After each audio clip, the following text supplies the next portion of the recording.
శ్రీకర్ అవని వాళ్ళ ఇంటికి వచ్చి నేను చెప్పిన విషయం ఏం చేశావు, తాళిని తీసిస్తావా అని చెప్పి అడుగుతూ ఉంటే, ఆ తాళిని నేను సచ్చినా ఇవ్వను. నేను గతంలో ఈ తాళి నాకు మిస్ అయినప్పుడు నీకు చాలా ప్రమాదాలు జరిగాయి. గత 3-4 సార్లు అలా జరిగాయి. అందుకనే నేను తాళిని తీయను. నీకు ప్రమాదం జరుగుతుందని తెలిసి కూడా ఎందుకు తాళి ఇవ్వమంటున్నావు అని చెప్పి అంటూ ఉంటుంది. ఇక లేదు, నాకు తాళి ఇవ్వు, లేకపోతే నీ తీరాన నువ్వు బాగానే హ్యాపీగా ఉన్నావు, నేను ఇలా ఉండవలసి వస్తుంది. అందుకనే నువ్వు విడాకుల పేపర్స్ మీద నా సంతకం పెట్టి ఆ తర్వాత తాళినివ్వు అని చెప్పి, నీకు నాకు ఏ సంబంధము ఉండదు అప్పుడు అని చెప్పి, నువ్వు ఏం చేస్తావో నాకు తెలియదు. ఇక సంకల్ప యాగం చేసినట్లుగా, మృత్యుంజయ యాగం చేసినట్లుగా అలా నువ్వు కూడా తాళిని నాకు ఇవ్వటానికి, ఆ తర్వాత ఏదన్నా పరిణామాలు జరగకుండా ఏదో ఒక యాగం చేసి నువ్వే చేసుకో అని చెప్పి చెబుతూ ఉంటాడు.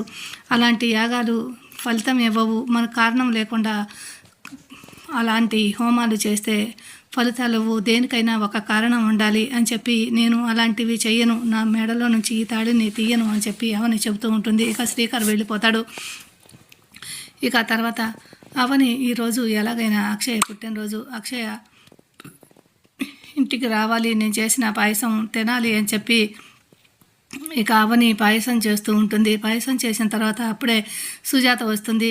అక్క ఈరోజు అక్షయ్ పుట్టినరోజు, ఎలాగైనా కూడా అక్షయ వస్తుంది, అక్షయ వచ్చి పాయసం తినిపోతుంది అక్క అని చెప్పి చెబుతూ ఉంటుంది. గుళ్ళో పంతులు గారు చెప్పారు, పాయసం చేసి పెట్టమన్నారు. అప్పుడే అక్షయ వచ్చి తినిపోయిన తర్వాత నన్ను దీక్ష విరమించమన్నారు అని చెప్పి, ఆ తర్వాత ఇక గుడికి వెళ్ళి కార్తీక దీపాలు వదిలి వద్దామని చెప్పి చెబుతూ ఉంటుంది. సరే అవని, నేను వెళ్ళి కూరగాయలు తీసుకొస్తాను, నువ్వు ఈలోపు ఆ పరమాన్నం వండి పెట్టు అని చెప్పి అంటూ ఉంటుంది. సరే అక్క అని చెప్పి పరమాన్నం వండి అక్కడ అమ్మవారి దగ్గర పాయసం పెడుతుంది. నా కూతురు ఎలాగైనా ఈరోజు వచ్చి తిని నా చేతులతోనే తిని వెళ్ళాలి అని చెప్పి అవని గుమ్మం ముందు ఎదురు చూస్తూ ఉంటుంది. ఓవైపు ఇక అక్షయ ఇక అర్చన అలా చూస్తూ ఉంటుంది గుడిలో. ఏంటి భవానీ ఈరోజు ఇక ఏంది అలా చూస్తున్నారు అని చెప్పి చూస్తూ ఉంటే, పుట్టినరోజు శుభాకాంక్షలు అమ్మ అక్షయ అని చెప్పి చెబుతూ ఉంటుంది. ఇక నన్ను దీవించండి అని చెప్పి చెబుతూ ఉంటే తను దీవిస్తుంది. అప్పుడే చేతులు అక్షంతలు ఉండవు, ఆ తర్వాత అక్షంతలు కూడా వస్తాయి.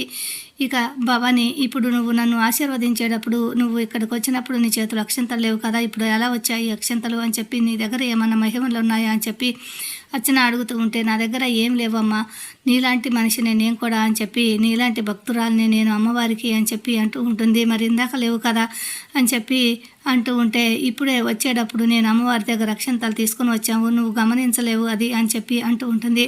సరే నన్ను దీవించండి అని చెప్పి అంటూ ఉంటే, ఇక అక్షయ అమ్మవారి కాళ్ళ మీద పడి దీవెనలు తీసుకుంటుంది, అక్షంతలు వేసి ఆశీర్వదించుంది.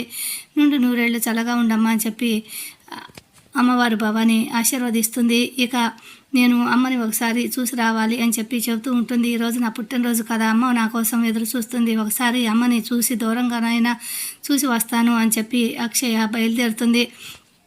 అప్పుడే అమ్మవారు, జాగ్రత్త, నేను చెప్పిన టయానికి అలా రావాలి, ఈరోజు 10 గంటలు దాటితే మళ్ళీ ముహూర్తం ఉండదు, మళ్ళీ మాసం దాకా ముహూర్తం ఉండదు, ఈరోజు నిన్ను అక్షయగా మార్చబోతున్నాను, ఇక 10 గంటల తర్వాత నీకు, ఇక ఈరోజు నైటు 10 గంటలకి మంచి రోజు, మళ్ళీ అలాంటి రోజు రాదు, నీకు పవిత్ర స్నానం చేయించబోతున్నాను, గుడి వదిలి ఎక్కడికి వెళ్ళొద్దని చెప్పాను కదా, వచ్చిన టయానికి మళ్ళీ రా, ఆ టైం కల్లా ఇక్కడే ఉండాలి, నువ్వు ఎటు వెళ్ళకూడదు అని చెప్పి అర్చనకి అమ్మవారు భవాని చెప్పి పంపిస్తుంది. ఇక అర్చన వెళ్తుంది. ఇక అవని పాయసం వండి అమ్మవారి దగ్గర పెట్టి, ఈరోజు ఎలాగైనా నా కూతురు వచ్చి తినాలి, నా కూతురు వస్తుందని చెప్పి అర్చన చెప్పింది, తప్పకుండా నా కూతురు వస్తుంది ఈరోజు అని చెప్పి అవని అమ్మవారి దగ్గర పెట్టి దండం పెట్టి, నేను గుమ్మం దగ్గరే నా కూతురు కోసం ఎదురు చూస్తూ ఉంటాను, నా కూతురు వస్తే నా చేతులతోనే నా కూతురికి ఈ పాయసం తినిపిస్తాను అని చెప్పి అవని గుమ్మం ముందే ఎదురు చూస్తూ ఉంటుంది. ఇక సుజాత కూరగాయలకని చెప్పి బయటకు వెళ్తుంది. అక్షయ వెనక నుంచి వెళ్ళి అమ్మవారి దగ్గర, ఈరోజు ఎలాగైనా అమ్మ దగ్గర పాయసం తిని రావాలి అని చెప్పి వెనక నుంచి వెళ్ళి పాయసం తింటూ ఇక చూసుకోకుండా స్పూన్ కింద పడేస్తుంది. ఆ సౌండ్కి ఇక అవని ఎవరు వచ్చారు అని చెప్పి లోపలికి వెళ్ళి మొత్తం కూడా వెతుకుతూ ఉంటే, ఇక బౌల్ అక్కడ పెట్టేసి లోపలికి వెళ్ళి కత్తిని చాటుగా ఇక దాక్కుని బయటికి అలాగే మెల్లిగా వస్తుంది. అప్పుడే సుజాత అక్కడికి వస్తే, ఎవరో వచ్చారక్క ఇంట్లోకి, పాయసం తిని వెళ్ళారు అని చెప్పి అమ్మవారి దగ్గర పెట్టిన పాయసాన్ని మొత్తం కూడా తినేసి ఖాళీ గిన్నె చూడటంతో, ఎవరో వచ్చి తినేసి వెళ్ళారక్క అని చెప్పి సుజాతతో అంటూ ఉంటుంది. ఇక మొత్తం కూడా అలా వెతుకుతూ ఇక్కడే ఎక్కడో ఉంటుందక్క, గేటు వరకు కూడా వెళ్ళి ఉండదు అని చెప్పి మొత్తం కూడా వెతుకుతూ అమ్మ అక్షయ అక్షయ అని చెప్పి అవని సుజాత ఇద్దరు కూడా మొత్తం గార్డెన్ మొత్తం కూడా వెతుకుతూ ఉంటారు. ఇక అర్చన ఒక దగ్గర దాక్కొని అమ్మ ఇప్పుడు అమ్మకి నేను ఈ పరిస్థితుల్లో కనపడకూడదు, ఎట్టి పరిస్థితుల్లోనూ అమ్మకు నేను దొరకకూడదు అని చెప్పి ఏదో ఒకటి చేయమ్మ భవానీ నువ్వే అని చెప్పి అంటూ ఉంటే ఇక అవని సుజాత ఇద్దరు కూడా అక్షయ్ కోసం అని చెప్పి వెతుకుతూ ఉంటారు. అప్పుడే ఇక అమ్మవారు నాగమ్మని పంపిస్తుంది. నాగమ్మ వచ్చి ఇక అర్చన వెళ్ళిపోయేలా చేసి నాగమ్మ అవని సుజాత కంట కనపడుతుంది. అంటే నాగమ్మ వచ్చింది అని చెప్పి సుజాత అనుకుంటూ ఉంటుంది.